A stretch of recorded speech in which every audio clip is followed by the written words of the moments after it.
Michita querida, ¿cómo está?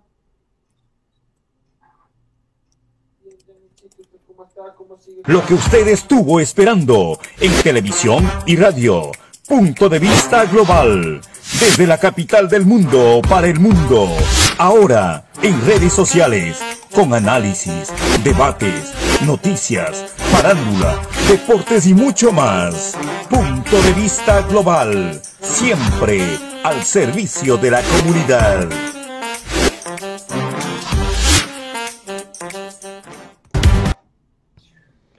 Quiero dar la bienvenida una vez más al doctor Mauro Andino, no sin antes agradecerle a nuestra audiencia por sintonizarnos semana tras semana o cuando amerita la noticia.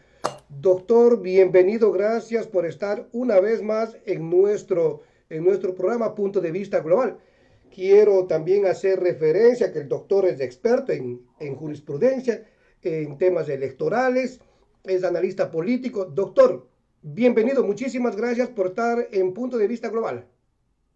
Muy buenas noches, un saludo cordial para ustedes, un abrazo enorme a la distancia y por supuesto, presto y listo para responder a sus interrogantes, Orlando, a las órdenes. Doctor, estamos atravesando por una situación apática en el Ecuador, lo cual nos invita a ser activos políticamente. Y nosotros, como siempre, pues recurrimos a las personas expertas. Y quién mejor usted para ayudarnos a esclarecer con conocimiento de causa todo lo que se está viviendo en Ecuador. Damos inicio, doctor, con cuál es su análisis, cuál es su lectura a 8 días de haberse realizado el debate político entre los dos candidatos finalistas, el economista Arauz y el señor Lasso. Yo estoy ahí, Janecita, no se preocupe. A ver, yo creo que primero tenemos que hacer un análisis formal del debate.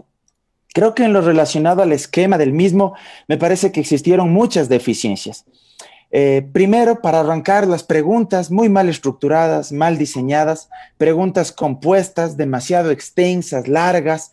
En cada pregunta usted podía encontrar básicamente 3 o 4 subpreguntas incorporadas dentro de un mismo planteamiento. Y por supuesto, responder esas interrogantes en minuto y medio, francamente, es imposible para cualquier candidato o candidata. Me parece que esto fue una mala decisión en cuanto al diseño por parte del Comité de Debates Electorales y por parte del Consejo Nacional Electoral. En esto, digamos, no tenía responsabilidad la moderadora. Ella únicamente era la intermediaria, por llamarlo de alguna manera, que se encargaba de trasladar esas preguntas que habían sido previamente diseñadas por este comité a los candidatos. Entonces, reitero, muy mal estructuradas, extensas, largas, excesivamente cargadas.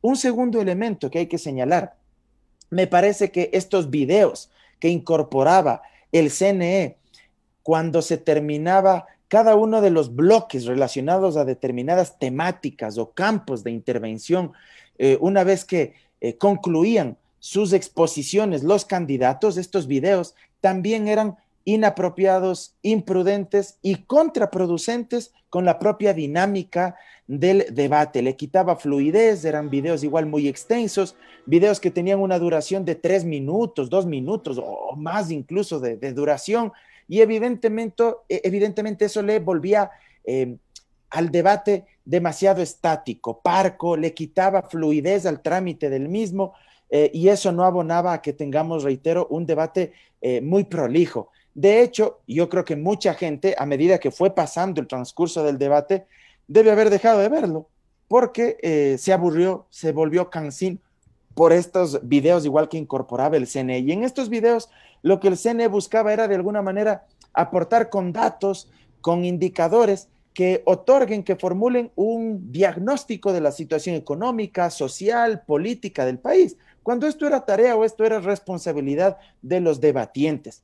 Ellos tenían que aportar con los indicadores, con las variables necesarias que permitan contextualizar, que permitan enmarcar la situación de el área o del tema que estaban abordando, no el CNE, y el CNE más bien se apropió de esto pues y le quitaba protagonismo a los debatientes. Y un tercer elemento, no menor, que creo yo también de alguna manera generó problemas, que horas antes o un día antes del debate nos hayamos quedado sin moderador. porque la moderadora que había estado previamente designada, Andrea Bernal, adujo que no se habían recogido varias de sus observaciones, de sus sugerencias, y por esta razón ella desistía de conducir, de moderar el debate. Esto también me parece que es el fiel reflejo del pésimo accionar del Consejo Nacional Electoral a lo largo de todo este proceso. Fíjese usted, quedarnos sin moderadora un día antes del debate, creo que a todas luces es el reflejo de esa desinstitucionalización y de esa mala administración que ha llevado adelante el Consejo Nacional Electoral. Esto, digamos, en lo formal, y creo que ya en lo de fondo podríamos irlo analizando pues a medida que vayamos conversando.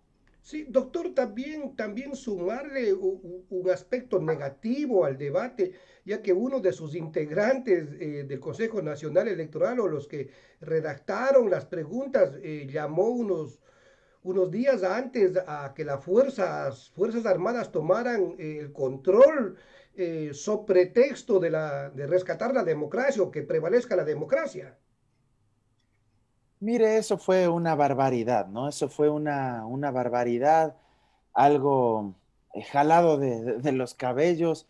Me parece que esto tuvo su origen básicamente en un artículo de opinión que había escrito Simón Espinosa, un destacado escritor, historiador de este país, pero que sin duda alguna, pues, durante estos últimos años de su trayectoria, creo que la ha venido empañando abierta y profundamente, ¿no? O sea, hacer un llamado prácticamente a que las Fuerzas Armadas interfieran en el proceso democrático, y no solo que interfieran, sino que básicamente hagan uso del monopolio de la fuerza, del monopolio de las armas que tienen ellos para desvirtuar y pervertir el proceso democrático e impedir que una de las opciones políticas legítimamente que recibieron el apoyo popular en las urnas no puedan llegar a la presidencia.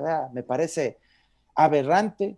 Es una clara demostración que varios sectores de nuestras élites académicas, intelectuales, económicas, políticas de nuestro país se resisten a aceptar en democracia lo que es normal, que una mayoría se pronuncie, de ser el caso, si ese fuera el supuesto no consentido, que gane un candidato, en este caso el señor Arauz, pero vemos que no les gusta la democracia cuando de pronto no gana el candidato o la candidata que ellos aspiran.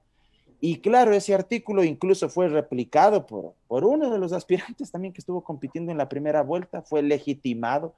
Reitero, creo que algo aberrante que en pleno siglo XXI, uno pensaba que ya habíamos dejado atrás las dictaduras militares de la década de los 70, de los 60, de los 80, en fin, ese famoso plan Cóndor que fue dirigido desde Estados Unidos. Y claro, creo que algunos quieren acá terminar a lo Henry Kissinger propiciando este tipo de llamamientos. Pero vea, más allá de eso, creo que de alguna manera estamos nuevamente encausados en este proceso democrático y hay que esperar que el pueblo ecuatoriano se pronuncie en las urnas y más bien analizar, digamos, ya el contenido en sí mismo del debate, que eso me parece que es más valioso ya en esta noche. ¿Cómo interpretamos, doctor, el llamado que hace el candidato Lasso a un diálogo abierto? Esto me parece como una réplica de lo que hizo Lenín Moreno y ya sabemos cuál es el resultado. ¿Cómo interpretar eso? A ver, yo creo que está en este momento tratando de jugar cada uno de los finalistas, digamos, con su narrativa, con el relato que ellos han diseñado con sus equipos de campaña, ¿verdad? Y eso lo vimos en el debate. Fíjese usted que uno de los ejes centrales del debate fue justamente este choque de relatos donde ambos intentaban desmarcarse abiertamente de Lenín Moreno. Porque, claro, Lenín Moreno en estos momentos a todas luces es un lastre para cualquier político y mucho más para ambos finalistas, para los dos que aspiran a llegar a la presidencia de la República. Por un lado, esta narrativa que aduce Arauz, ¿verdad? Que plantea que ciertamente la Revolución Ciudadana, en su momento lo que era Alianza País, votó, apoyó, candidatizó a Lenín Moreno. Ese es un hecho fáctico, innegable, un hecho de la historia que no se lo puede borrar. Pero ellos dicen, sí, nosotros nos equivocamos al apoyarlo, al haber votado por él, pero ustedes lo compraron, ustedes los banqueros lo compraron y él prácticamente es un traidor, Lenín Moreno, ¿verdad? Porque terminó aplicando un plan de gobierno que no había sido por el cual mayoritariamente él fue elegido presidente de la República y traicionó a sus electores, traicionó al país, a su movimiento político y terminó aplicando un plan de gobierno propio de usted, de Guillermo Lasso.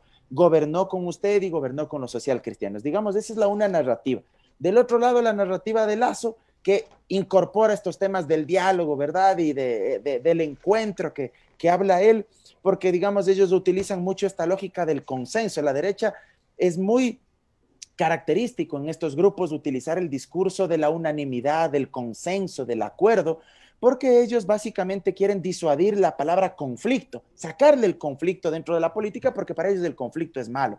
Y es una táctica, es una estrategia muy habitual de la derecha, hablar del consenso, de la unanimidad. ¿Para qué? Justamente para posicionar en la mente de la gente que no existe conflicto de ninguna naturaleza y que si tú reclamas o tú exiges algo, tú eres el violento, tú eres el revoltoso, tú eres el malcriado, tú eres el que estás desestabilizando. Entonces, de alguna manera, ese discurso también del consenso absoluto, lo que tiende en el fondo, lo que busca es domesticar también a las masas, ¿verdad? Apaciguar los conflictos legítimos, naturales que existen en la sociedad. Conflictos económicos, conflictos laborales, conflictos sociales, conflictos o reivindicaciones en materia de género, conflictos estudiantiles. Hay una multiplicidad de causas que pululan ahí en la sociedad. Entonces la derecha siempre apela a esta narrativa del consenso absoluto, ¿verdad? Y claro, dentro de estas narrativas, claro, también yo le decía lo de Moreno, ¿verdad? Él también trataba de desmarcarse de Moreno y trataba de endosarle a Arauz este tema de que ustedes son los responsables de haber puesto a Moreno y hay 14 años de gobierno porque Moreno es la continuidad de Correa, le decía también Lasso a Arauz en el debate. Y hoy vemos que una de sus tácticas de campaña es justamente amplificar esta narrativa. Fíjese usted que en varias ciudades del país han empezado a colocar afiches donde están las fotos de Arauz, de Correa y de Moreno, en una campaña abiertamente sucia, oscura, lúgubre, por decirlo suave, una campaña para denostar al adversario, para asociarle con Moreno, porque nadie va a negar que ha cogobernado con Lasso y con los socialcristianos, pero tratan ellos de cambiar el relato, de imponer esta narrativa y meter un chip, un dispositivo mental a la gente donde la masa trate de convencerse o termine convencida de que sí, pues, de que es verdad, que Moreno es Arauz, que Moreno es Correa y que, digamos, son lo mismo. Entonces, esa estrategia la están tratando de amplificar, reitero, con afiches incluso, en una campaña voraz, nunca antes vista, pero, con afiches doctor, a nivel nacional. Perdón que le interrumpa. Entonces ya no surte tanto efecto ese monopolio, ese control absoluto de los grandes medios de comunicación. Ahora ya buscan otras opciones como la que usted acaba de citar para llegar con ese mensaje visual a la gente y no con una narrativa de propuestas, de proyectos, porque si bien es cierto, no nos quedó tan claro cómo lo van a hacer. Sí dijeron voy a hacer, pero no nos quedó tan claro cómo lo van a hacer.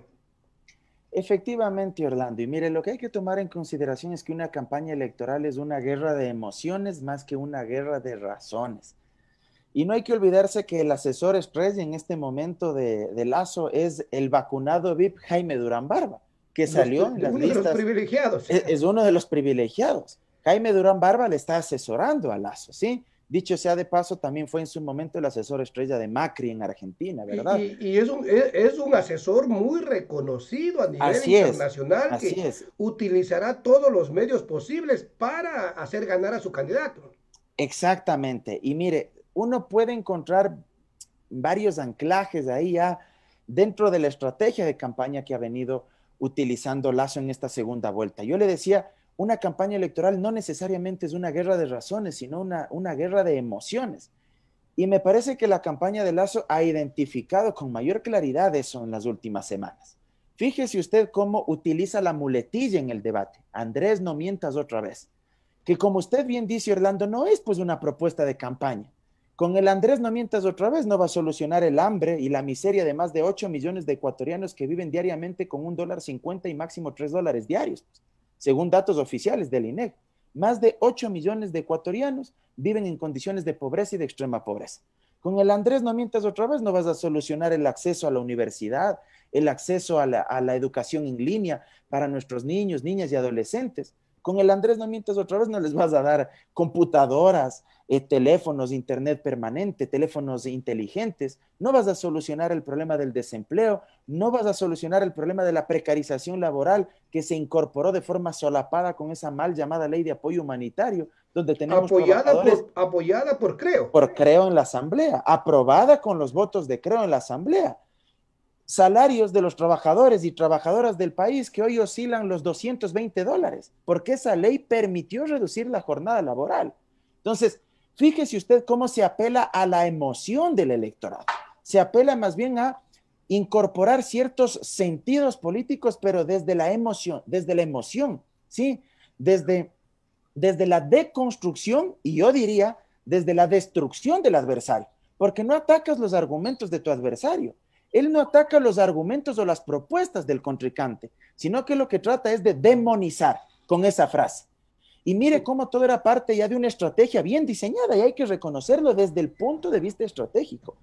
Le lanza la frase, la muletilla en el debate, que creo yo también le repitió ya de forma excesiva a Lazo, porque al final ya empezó a caer mal, porque le repetía constantemente, pero le lanza la muletilla y al siguiente día en ciudades como Guayaquil ya amaneció una serie de gigantografías, de lonas, de telas, con la frase, Andrés no mientas otra vez.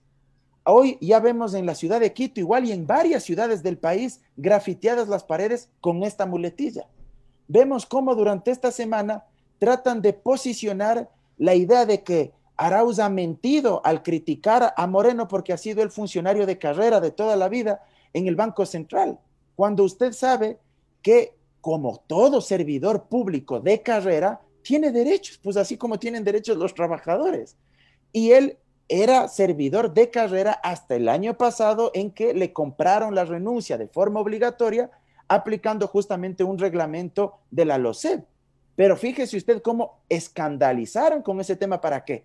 Para posicionar subliminalmente, de forma emotiva, en el imaginario de la gente, que sí, pues que efectivamente él es un mentiroso, con la frase que utiliza. Entonces, es todo un engranaje, Fíjese usted que le empiezan a sacar tweets de hace 9 años, de hace 8 años, ¿sí? De hace 8 años. Entonces, esto obedece más bien a una disputa política no racional, sino emocional.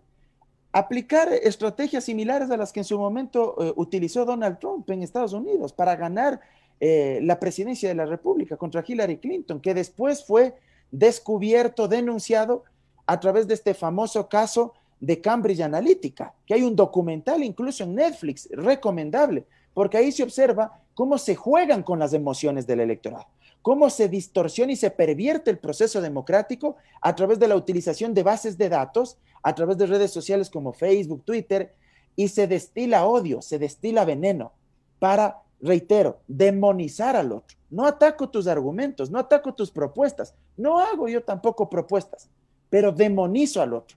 Una vez que demonizo al otro, el electorado pierde la confianza, se desgasta la credibilidad de mi adversario y por descarte entonces vienen a votar por mí. No porque yo sea el mejor, sino que he logrado demonizar al otro. En alguna ocasión recibíamos una capacitación de un diplomado acá y afortunadamente pude estar presente.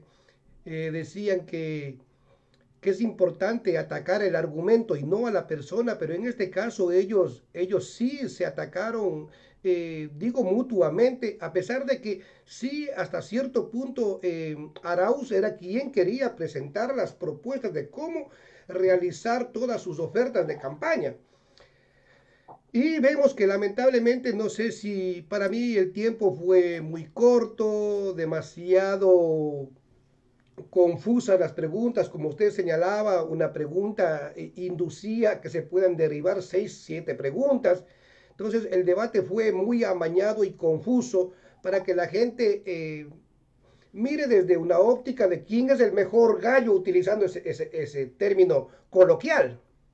Mire, en términos generales yo creo que ninguno ganó o sometió al otro en el debate. Eso hay que decirlo también, con profunda honestidad intelectual y honestidad política. Ninguno se impuso al adversario. Yo no diría que Arauz le sometió a Lasso o viceversa, que Lasso le sometió a Arauz. Yo creo que quedaron tablas. Creo que hubo momentos y momentos. Creo que en el primer bloque entró mucho más consistente Arauz. De hecho, le saca esta pregunta y le plantea, le interroga si es que tiene que privilegiar o si es que tiene que priorizar los intereses de su banco del Ecuador, ¿qué va a escoger? Y no le respondió Lasso. Y después le volvió a plantear ese interrogante. Me parece que fueron los mejores momentos de Arauz. Pero después, cuando le saca esta muletilla del Andrés, no mientas otra vez, me parece que sí le descoloca Lasso. Y se empieza a desinflar Arauz y me parece que le faltó mayor chispa, ¿sí? O si usted quiere que utilicemos palabras más coloquiales, le faltó más calle, más barrio. Más cancha, ¿sí? ¿no? Más cancha, más calle, más barrio para desarmar esa frase, ¿sí? Para contraatacar, capacidad de reacción, o sea, más fuelle. Y yo creo que ahí se empieza a desinflar Arauz, sí le descoloca esto y ahí se reposiciona en cambio Lasso. Él se reposiciona mucho más y equilibra la balanza. Por eso yo le digo, en honor a la verdad, creo que no hubo un claro ganador en el debate. Creo que las cosas quedaron muy abiertas, ¿sí? De cara al 11 de abril, una vez que terminó el debate. Pero lo interesante de esto, y hay que decirlo también, creo que en el post-debate, a partir de esta estrategia de demonizar a Arauz como mentiroso, me parece que se empieza a ver una estrategia mucho más consistente de la de Lasso. Y hay que decirlo, o sea, estos días se ha visto una estrategia más consistente para amplificar esta muletilla. Reitero, no estoy validando la estrategia de Lasso ni de Durán Barba, su asesor, pero a eso es a lo que están jugando. Y me parece que de una o de otra manera han ido encapsulando dentro de esta estrategia a Arauz. Y me parece que Arauz, en cambio, no está aprovechando un par de cuestiones que son fundamentales en la coyuntura actual. Uno, las vacunas. Creo que el tema de las vacunas VIP y de los vacunados Gold de esta élite minúscula que se han saltado la fila debe ser canalizado de mejor manera. ¿Y a qué me refiero? Que Arauz y su equipo de campaña, su estrategia debe apuntalar a canalizar la altísima ira popular que este rato existe en la sociedad ecuatoriana. Nuestra sociedad está profundamente herida, dolida. Y la izquierda, si de algo se ha caracterizado históricamente y los sectores progresistas, es que enarbolan las banderas de la ira popular, de los desclasados, de los excluidos, de los marginados. Y si usted tiene una sociedad, un conjunto de la población, de los cuales, de los 17 millones, más de 8 millones viven en condiciones de pobreza y extrema pobreza, y a eso usted le agrega que hay una élite minúscula que se vacunan saltándose la fila porque son amigos del gobierno o porque son amigos del señor Lasso, porque eso también es cierto, ¿sí? Los que están vacunados ahí son cercanos a él. Si algo tienen en común es que todos ellos le apoyan a Lasso. Eso creo que no está en discusión, ¿sí? Pero eso tiene que canalizarlo y expresarlo de forma mucho más reivindicativa y clara Arauz. Tiene que canalizar ese fuego que está ahí latente en la sociedad. Y me parece que eso no se está reflejando todavía en la campaña de él, ¿sí? Y por eso pienso, y cierro con esto, Lasso está cooptando el espacio mediático no con propuestas, sino con esta muletilla para demonizar al otro. Me parece súper importantísimo ese punto que usted toca, que deberían de reforzar esa parte, porque el dolor que sintieron, sobre todo en la provincia del Guayas y en Guayaquil, yo creo que ahí deberían de atacar, digo en el buen sentido, ya que muchas personas vimos que fueron insepultas.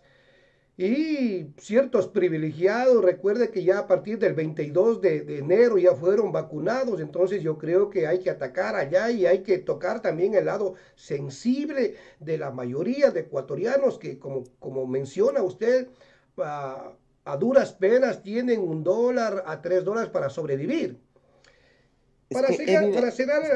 Cerrando ya con este segmento del debate, quiero recordarles a nuestra audiencia que nos pueden sintonizar en Facebook en Punto de Vista Global, en YouTube Punto Global, en Instagram Punto de Vista Global y en Twitter @global_punto. Estamos dialogando con el doctor Mauro Andino, quien es experto en jurisprudencia, en temas electorales, es analista político, entre otros créditos.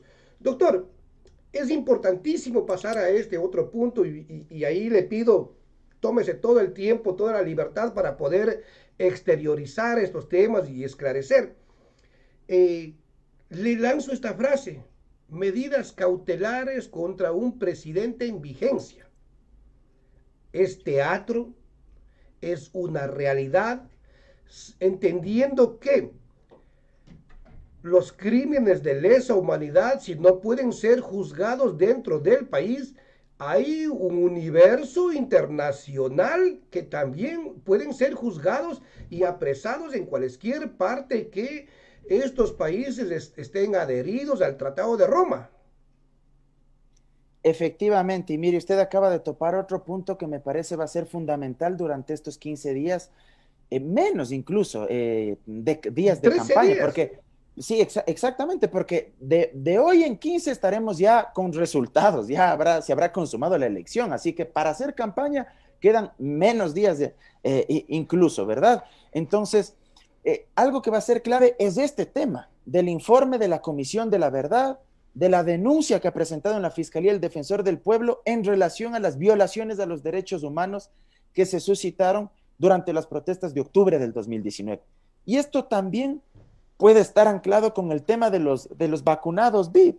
Fíjese usted, los vacunados VIP, Carlos Larreategui, canciller de la UDLA o rector de la UDLA, de hecho, él fue el que le dio un doctorado honoris causa a Lasso cuando vino igual Aznar, ex jefe de gobierno, cuando vino el ex jefe de gobierno español, ahí le dieron un doctorado honoris causa. El ministro de Defensa, que está vinculado con la represión de octubre, también otro de los vacunados VIP, el señor Gonzalo Rosero de Radio Democracia, un medio de comunicación anclado a esa tendencia política. Tenemos otro vacunado VIP, el ex vicepresidente de la República, León Roldós, y así podríamos enumerar a una serie de actores. Pero este tema, fíjese usted, de lo de octubre, es gravitante igual. ¿Por qué? Porque si algo se debe reconocer es que uno de los grandes afectados de esa represión brutal que vivimos en octubre del 2019 fue el movimiento indígena. Y el movimiento indígena va a ser un actor determinante también durante los días que queda de campaña y en el resultado final del 11 de abril. ¿Por qué? Porque hay un electorado cautivo que sufragó, que confió en Yacu Pérez. Y más allá de las discrepancias que pueden tener entre Pérez y Correa, que a mí me parece que ya son discrepancias de carácter personal, más que diferencias ideológicas, me parece que ya son discrepancias de carácter personal entre ellos, pero el electorado, básicamente de él, está o podría estar segmentado, estructurado, estratificado en los sectores urbanos marginales, en los sectores rurales, ¿sí? Sectores campesinos, indígenas, agrícolas, trabajadores, obreros del país. Y ellos fueron básicamente los que salieron o encarnaron y lideraron la protesta de octubre. ¿Y qué hace el presidente Moreno? Intentar deslegitimar el contenido del informe porque dice que ha sido estrategia política para tratar de beneficiar a determinado candidato e influir en el proceso electoral. Hasta donde yo sé, Moreno no tiene candidato propio, ¿verdad? Pero con lo que está diciendo, que este informe supuestamente es para favorecer a determinada opción política, en este caso Arauz, tácitamente estaría reconociendo que el candidato de Moreno es Lasso, pues, o estaría reconociendo que el candidato de él es Guillermo Lasso, ¿verdad? Porque eso nos daría a entender o quedaría explícito entre líneas. Entonces, ¿qué quiso lograr Moreno? En vez de atacar los argumentos o lo que se señala en el informe, demostrar que eso no es verdad, atacando a los comisionados, atacando al defensor del pueblo. ¿Y quiénes conforman o quiénes conformaron la Comisión de la Verdad? Sibel Martínez, una experta, activista en materia de derechos humanos, anticorreísta, por llamarlo de alguna manera, serias discrepancias con el correísmo. Javier Zavala Egas, ex consejero del Consejo de Participación Ciudadana Transitorio, que compartió ese periodo con el extinto doctor Julio César Trujillo, que fue candidato incluso en estas últimas elecciones, Javier Zavala, con Gustavo Larrea a la Asamblea Nacional por Democracia Sí, y Juan Carlos Solines, ex candidato del propio Lazo en el 2013 a la vicepresidencia de la República. Y ahí ya no cabe, doctor, perdón que le interrumpa, y ahí ya no cabe el término de que estos delegados o estas personas seleccionadas para la investigación creada esta Comisión de la Justicia y la Verdad, ya no son correístas para decir, van a utilizar este argumento, son cosas reales que se vivieron en el Ecuador, pero yo sí creo que ahí tienen que meditar un poco nuestros compatriotas y analizar, y que de nada les serviría el voto nulo, sino que uno tiene que analizar y meditar y decir, voy a aportar a mi país porque tengo el derecho a reclamar a mi candidato, hacer ese llamado para que salgamos y no desperdiciemos el voto. Absolutamente. Mire, este informe de la Comisión de la Verdad es absolutamente neutral. No pueden decir que es parcializado o que tiene tintes partidistas, porque como he demostrado con evidencias y hechos reales, los 3 integrantes de esa Comisión de la Verdad son, primero, abiertamente contrarios a lo que se etiqueta como correísmo, como revolución ciudadana. Segundo, tienen distintas visiones ideológicas, ¿sí? Son tanto de centro izquierdo, progresistas, como liberales o de centro derecha. Pero los 3 coinciden en ese informe en que existieron violaciones a los derechos humanos. Recibieron más de 500 testimonios para levantar la información. Y de esos testimonios que recibieron, se llegó a la conclusión de que existieron incluso 6 ejecuciones extrajudiciales. Ejecuciones extrajudiciales. No es que se generaron muertes o fallecimientos en medio de un enfrentamiento entre los protestantes y la fuerza pública. No. 6 ejecuciones extrajudiciales. Fíjese usted la gravedad de lo que dice denuncia. De la libertad, privaciones ilegales y arbitrarias de la libertad. Existieron violaciones igual, delitos probablemente sexuales que se denunciaron y que constan en el informe. Lo que pudimos informarnos, creo que hay como 3 violaciones sexuales. Existe también en el informe testimonios y hechos concretos donde se destaca, por ejemplo, la pérdida de los ojos, de afecciones a los glóbulos oculares, personas que han perdido uno de sus ojos, que han quedado con lesiones permanentes. 20 personas 20 personas. Exactamente. Problemas oculares y 14 personas han perdido definitivamente la vida. Son lesiones irreparables. Entonces, es algo que todos vimos a través de las redes sociales, dicho sea de paso, porque eso también dice el informe. Lo siguiente, que los medios de comunicación distorsionaron o no cumplieron con su labor periodística para informar la verdad de los hechos al país y que preferían darle otro tipo de enfoque sin darle un tratamiento intercultural, plurinacional, para poder pluralizar esa información y que la opinión pública sepa también por qué existía esa movilización, esa protesta popular desde el movimiento indígena. De hecho, en el informe también se recoge que la mayoría de analistas e invitados a los sets de televisión, a los noticieros, a los programas de análisis, eran analistas cercanos al gobierno, o que legitimaban el discurso oficial o que respaldaban la represión de octubre. Y si no eran supuestos analistas, entre comillas, los invitados eran funcionarios del gobierno, que en más de un 80% coparon la agenda televisiva. ¿Con eso qué lograban? Moldear la opinión pública con un solo relato, con una sola narrativa, para hacerle creer al país que esa era la verdad oficial, que aquí no pasó nada. Y si nos enteramos de todo esto, no solo es por el informe, sino por los videos que salían a través de las redes sociales. Yo les invito, y permítame ahí mandarme una pequeña cuña, yo les invito a que vean un video que nosotros compartimos en nuestro portal digital Desalineados, en Facebook. Ahí compartimos un video donde tratamos de hacer un resumen pequeño sobre el informe de la Comisión de la Verdad. Y es realmente clamoroso y duele muchísimo todo lo que ahí se señala. Y cierro con esto. Y también se señala, porque algunos van a pensar que en el informe solo se habla a favor de los manifestantes, también se señala en el informe que existieron excesos de ciertos grupos de manifestantes, que también existieron infiltrados que intentaron provocar el caos, la conmoción social, y también se recoge violaciones de los derechos humanos a integrantes de la fuerza pública, por ejemplo, que varias policías denunciaron haber sido víctimas de probables abusos sexuales. También se recoge. Es decir, es amplio el informe, pero querer tapar la verdad de los hechos y querer decir que aquí no ha pasado nada y salir más bravo como sale el ministro de Defensa, más desafiante y todo lo demás, vea, me parece a todas luces un absurdo y me parece que eso no ayuda en ningún punto de vista a reconciliarnos como sociedad. Doctor, ahora la pregunta es, la denuncia presentada por el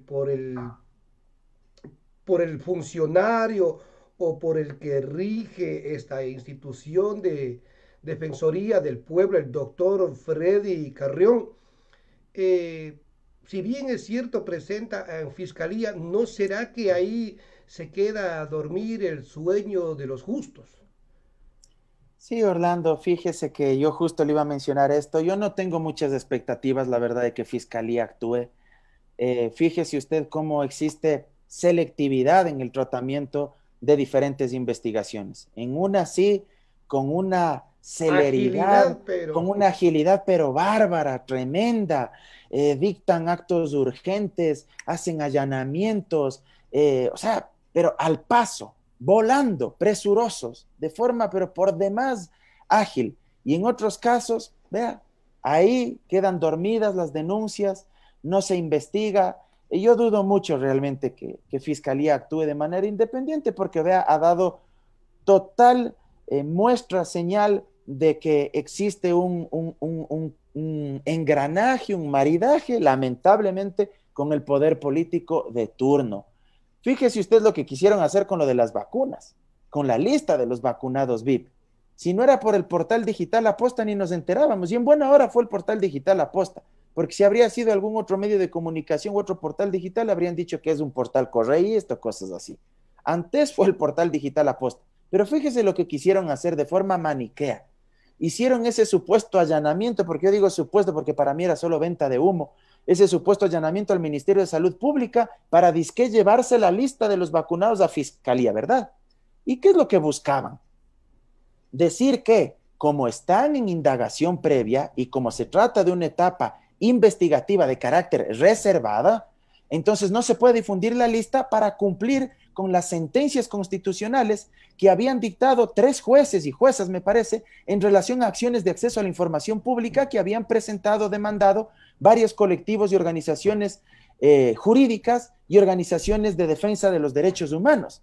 Y esos jueces habían dispuesto que el Ministerio de Salud Pública tenía que entregar la lista, so pena de destitución o incluso de que sea susceptible una denuncia en la Fiscalía por el cometimiento de un delito tipificado en el artículo 282 del COIP, que es incumplimiento de decisión legítima de autoridad competente. Pero vea de forma tan hábil lo que querían hacer.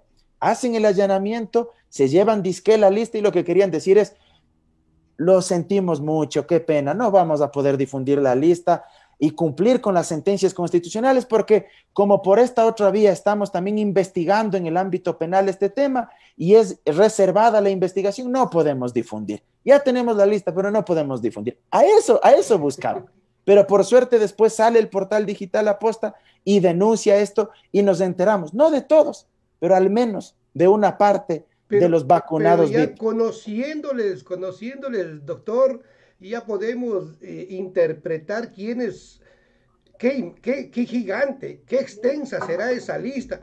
Sumado a esto, doctor, el presidente de la República, irónicamente, jocosamente, en un tono burlesco, dijo, el ministro de Salud, yo creía que tenía un plan de vacunación, pero lamentablemente solo tenía en su cabeza.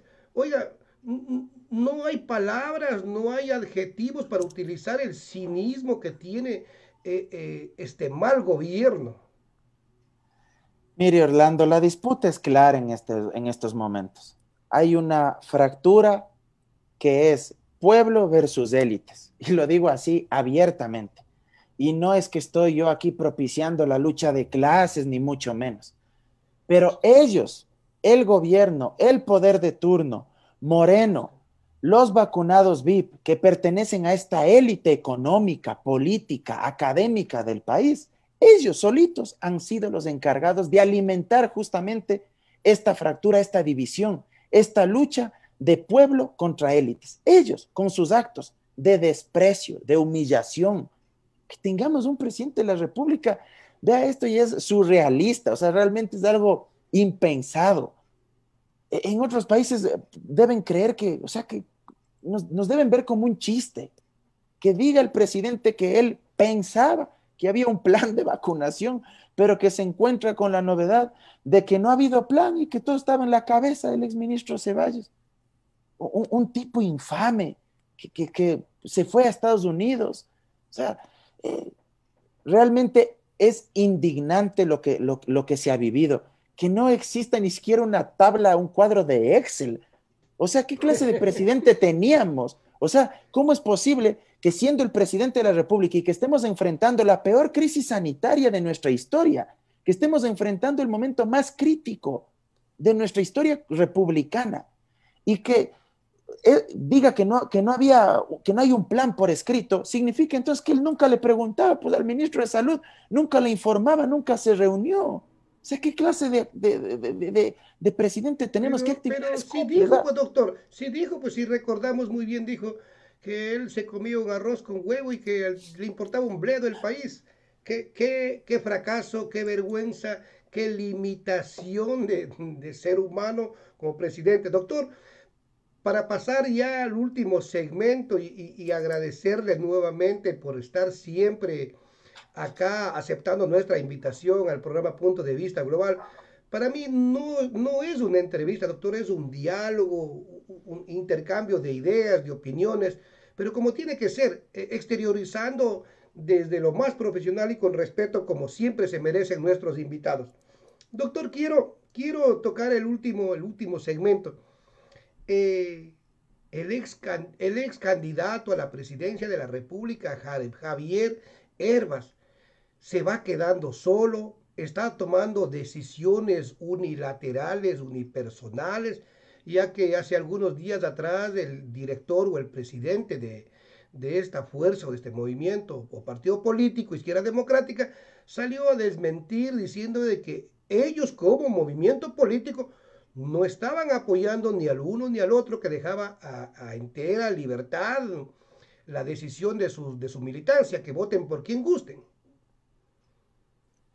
A ver, yo creo que lo de Hervas, en lo personal, y voy a ser muy honesto, no me sorprendió que él se decante por Lasso, porque creo que hay que entender el perfil de Hervas, y no lo digo en sentido peyorativo, ojo, sino desde una perspectiva política. El perfil de Hervas, ¿cuál es? Un empresario exitoso, agroexportador, que pertenece a los sectores de clase media y alta del país, económicamente hablando. No me sorprende que él se haya terminado por decantar por Lasso, porque de una u otra manera tiene mayores cercanías, mayores niveles de identificación con él, porque probablemente tienen intereses similares por el sector en el que se desenvuelven. Entonces, en lo personal, no me sorprendió. Evidentemente que desde lo político partidario, lo de él sí me parece criticable en relación a lo que hace días después de haberse afiliado a su partido político Izquierda Democrática. Ese es otro asunto, porque no hay que olvidarse que él se afilia un día sábado, me parece, y 4 o 5 días después, él anuncia públicamente que decide respaldar a Guillermo Lasso. Y claro, eso le genera un cisma a la interna de la Izquierda Democrática. Creo que el apoyo de Hervas no se compadece con la historia, con la tradición de Izquierda Democrática. Es un partido al que yo le guardo, lo digo también abiertamente, profundo respeto, mucha consideración, porque me parece que es un partido con un raigambre histórico muy importante. No hay que olvidarse esa disputa política que existió en la década de los 80 y a quién encarnaba y qué intereses defendía Izquierda Democrática. Una socialdemocracia o un socialismo democrático, para hablarlo más más precisamente, que enfrentó a las élites y a los grupos hegemónicos de esa época. El debate y el enfrentamiento, Rodrigo Borja versus León Febres Cordero, es algo que está ahí, escrito, que consta en los libros de nuestra historia política nacional. Entonces creo que sin duda la decisión de Herbas no se compadece con ese trayecto. Sí, yo entiendo también que la izquierda democrática tenga ciertas críticas que no son críticas, no son gratuitas o no son sin poco fundamento hacia la Revolución Ciudadana, también hay que decirlo. Ellos han sido muy críticos, por ejemplo, con la Revolución Ciudadana, con el correísmo, con el tema de las libertades, de la división de poderes, de ser mucho más respetuoso en términos de libertades individuales, de libertades de derechos civiles. La izquierda democrática ha tenido un pronunciamiento mucho más explícito en materia de derechos sexuales y reproductivos, aspectos en los cuales el correísmo o los líderes del correísmo, la Revolución Ciudadana, han sido demasiado conservadores, empezando por el propio expresidente Correa, también hay que decirlo.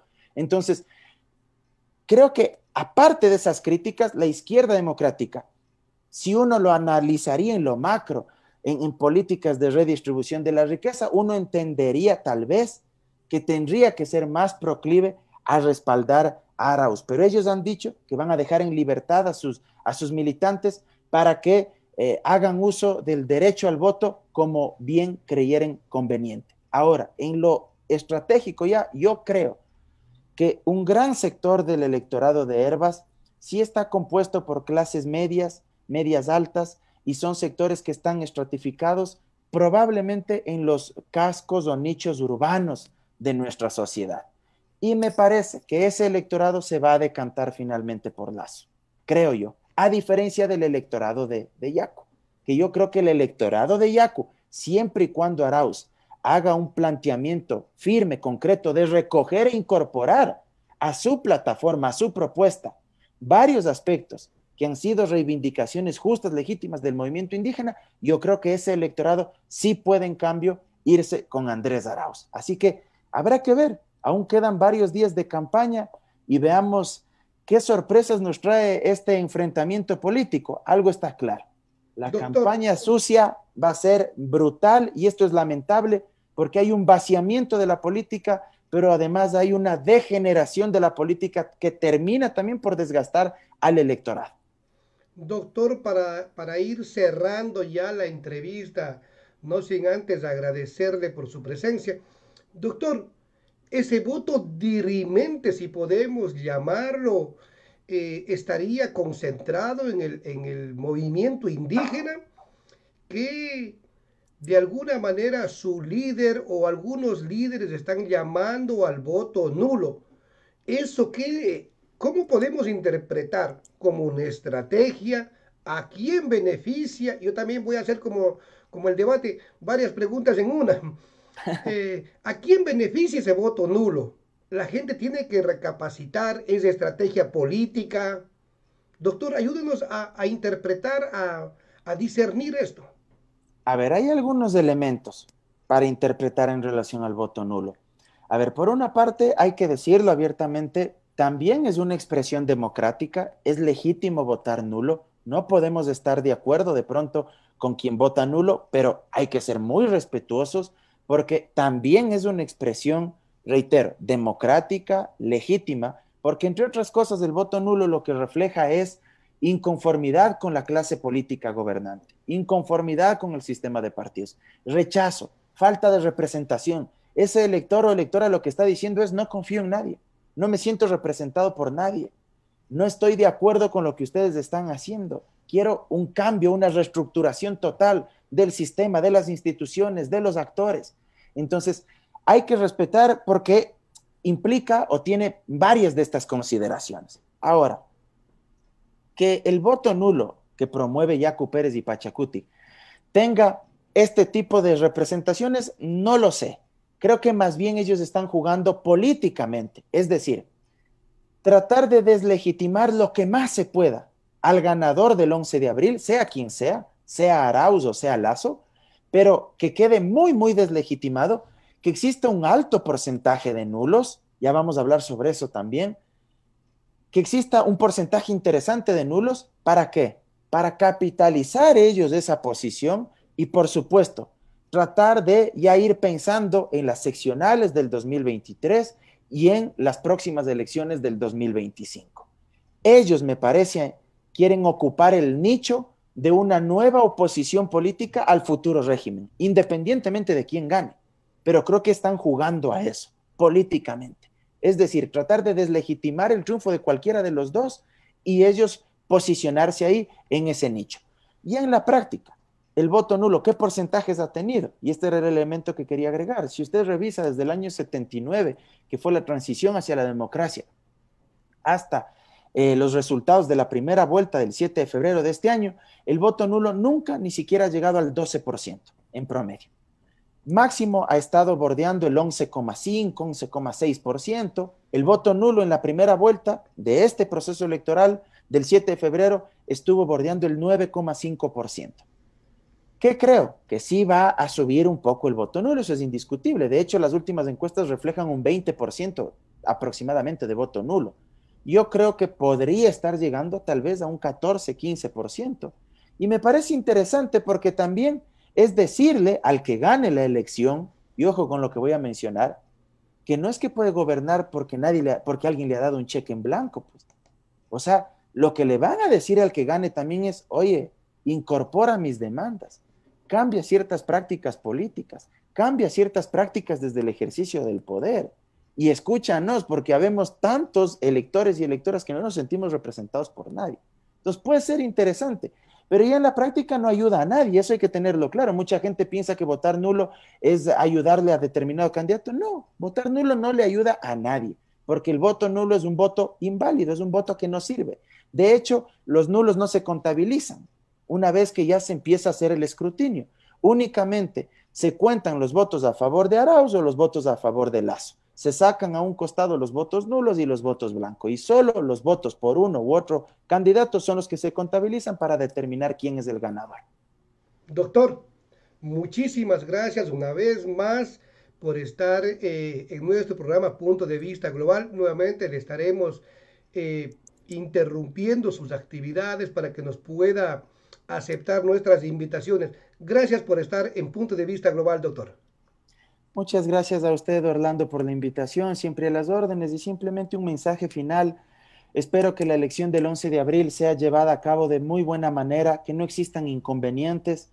Aspiro, ojalá, por el bien del país. Ya vivimos momentos de mucha polarización, de mucha crispación, un ambiente muy, muy turbio, muy enrarecido. Hay mucha conflictividad, hay mucha ira, mucha frustración en nuestra gente.